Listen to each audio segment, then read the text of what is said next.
Good evening and welcome to News Channel 8. I'm Jerome Aegean, and here's some of the top stories we have for you tonight. A follow-up on yesterday's homicide. Hopes dim for the missing diver. And 6 birds die mysteriously. Is Hovensa responsible? These stories and more up next on News Channel 8.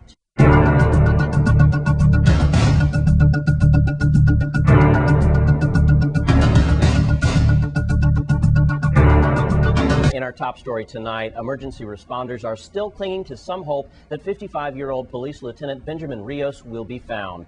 But as the hours pass by, reality is starting to set in as well. News Channel 8's Wes Small has more on this story. I was just on the phone with Deputy Police Chief Hal. We are out east, as you can see, by Coakley Bay right now. And somewhere out there, the search continues for Lieutenant Rios of the Blue Lightning Marine Unit, 50-year-old Lieutenant Rios. Just in case you haven't been caught up on what's going on with him, we believe that this is the 3rd time that Lieutenant Rios has been missing since he has been either diving for lobsters or for fish.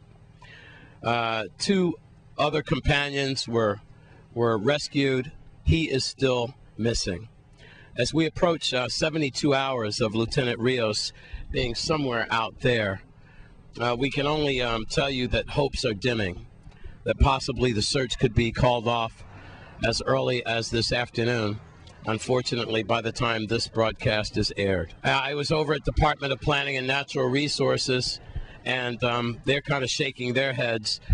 They have another rescue boat out as well this morning, as well as the rescue squad, Lieutenant Rios' fellow fishermen and officers in jet skis. They're out there by Kramer's Park and farther east as well.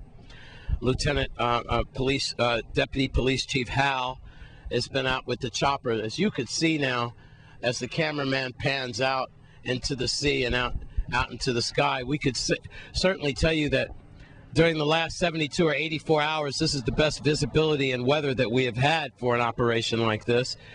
But it's just been so long that Lieutenant Rios has been out in that water.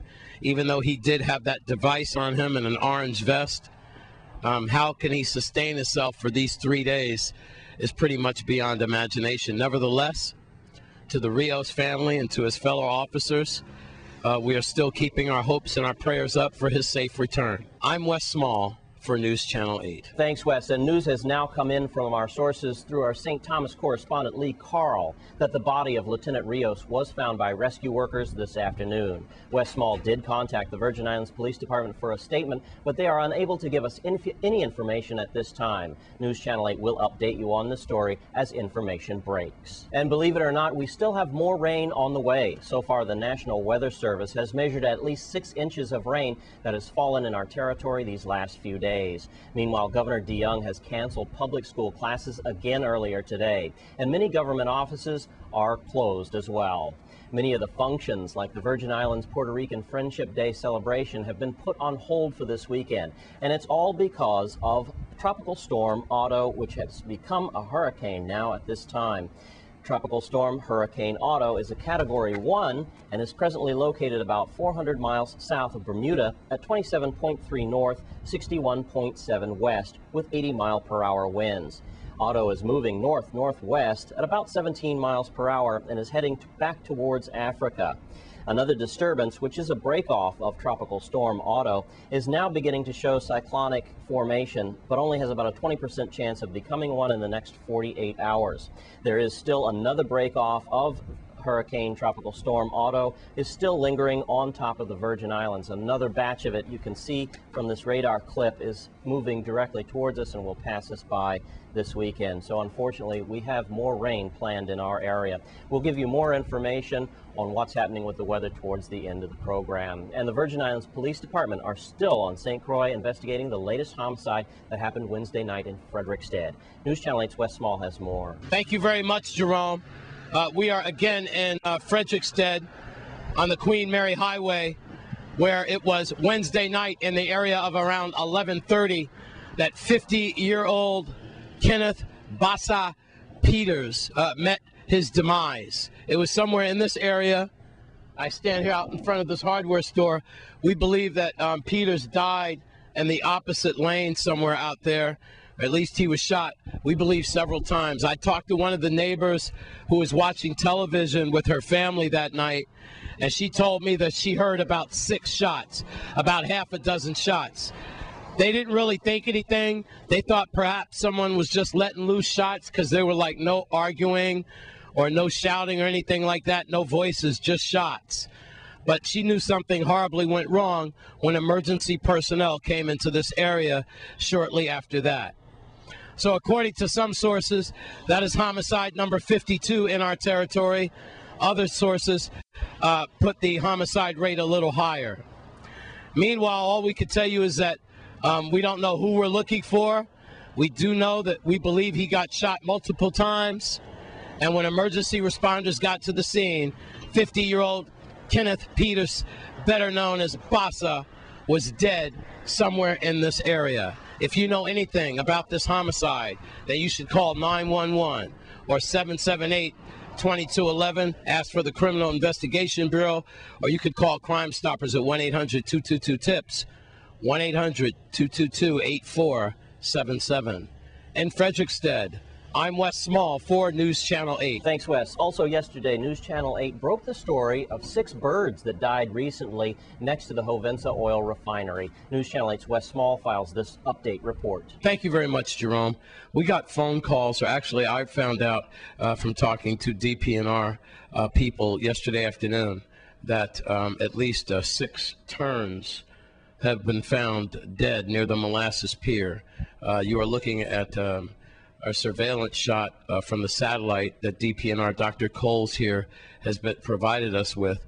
You could see the close proximation to Hovensa oil refinery and where these birds were found. Very important. Hovensa now has custody of one of these terns here, and the doctor here at DPNR has these 5 specimens. We understand all of them will collectively be sent to Washington, D.C., or the testers there.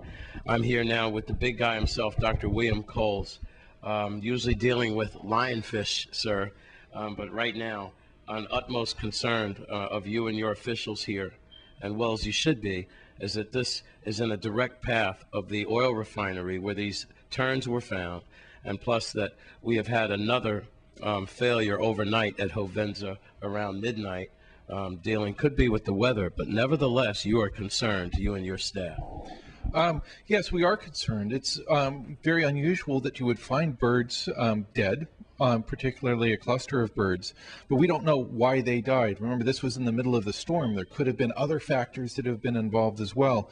These birds will be sent out to the Southeastern Cooperative Wildlife Disease Study in Georgia, where they will do a complete necropsy on them, look at toxicology, whatever is required to try and find out what happened. Why did 5 birds, or actually 6 birds, 5 terns, and then 1 shearwater, what caused them to die all in one day? Red flags definitely went up.